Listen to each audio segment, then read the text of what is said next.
Famous web series Mirzapur का एक ऐसा कलाकार जो कभी फिल्मों की टिकट छापते थे और 11 लोगों के साथ एक छोटे से कमरे में रहते थे। जी हाँ, हम बात कर रहे हैं राजेश तेलंग की, जो मिर्जापुर में गुड्डू पंडित के पिता की भूमिका निभाई थी। राजेश तेलंग पिछले 29 सालों से एक्टिंग में सक्रिय हैं। इस दौरान उन्होंने कई फिल्में और वेब सीरीज में काम किया, लेकिन उन्हें असली पहचान तो साल 2018 में आई वेब सीरीज मिर्जापुर से ही मिली, जिसमें उन्होंने गुड्डू पंडित का किरदार निभाने वाले एक्टर अली जाफर के पिता की भूमिका निभाई थी और जल्द ही इस वेब सीरीज का तीसरा सीजन भी आने वाला है।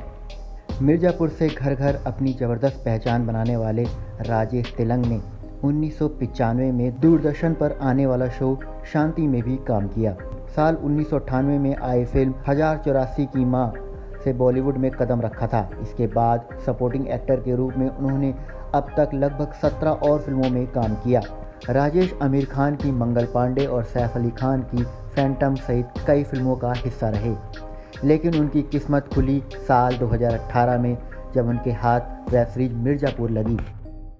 इस सीरीज में उनके साथ पंकज त्रिपाठी, अली फजल, विक्रांत मैसी और दिवेंदु सहित कई और भी शानदार अभिनेताओं की टोली थी, जिसमें से एक वो खुद भी थे। इस सीरीज के बाद तो राजेश ने OTT पर वेब सीरीज की लाइन लगा दी। मिर्जापुर के बाद राजेश ने selection day, Delhi crime, crackdown, बंदिश बैंडिट, ढिंडोरा, अंडमान, दहन और ट्रायल बॉय फायर जैसी वेब सीरीज में काम भी किया। इसी बीच उनके हाथ कुछ अच्छी बॉलीवुड फिल्में भी लगी, जिसमें मुक्केबाज, कमांडो 3, अय्यारी, पंगा और खुदा हाफिज मुख्य रूप से शामिल है। राजेश अपना वो दौर भी बताते हैं जब उनके पिता एक प्रिंटिंग प्रेस चलाया करते थे। ऐसे में कम उम्र में ही राजेश प्रिंटिंग प्रेस में काम करने लगे थे, जहां वो फिल्मों के टिकट छापा करते थे। इसमें उन्हें थिएटर के अंदर फिल्में देखने के लिए आसानी से एंट्री मिल जाती थी। इस वजह से उन्हें काफ़ी फिल्म देखने का मौका मिला। वह बीकानेर के रहने वाले हैं और उनकी माने तो वो गर्मियों की छुट्टी में अपने भाई के पास दिल्ली चले आते थे, जो पत्रकारिता से जुड़े हुए थे।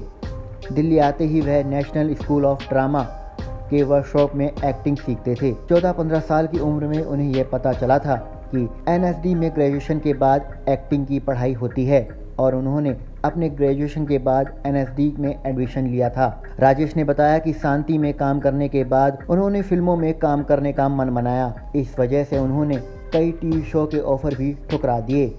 हालांकि उन्हें 3-4 फिल्मों में काम करने का मौका जरूर मिला, लेकिन जब फिल्म की फाइनल एडिटिंग हुई तो उन्हें हटा दिया गया था।